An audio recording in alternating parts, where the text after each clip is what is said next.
Hello Roblox lovers, this video I'll show you how to see Roblox password.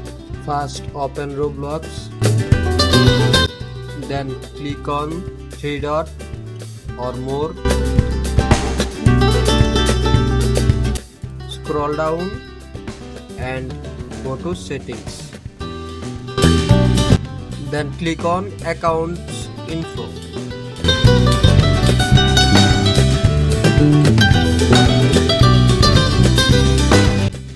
Click on password. Oops, there have no option to see password. Then go to Google.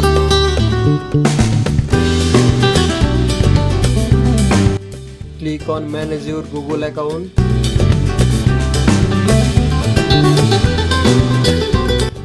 Click on password manager.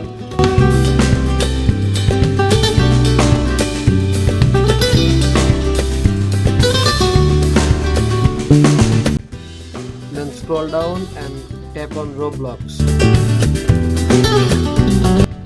If this video helped you, don't forget to like and subscribe my channel. Thank you.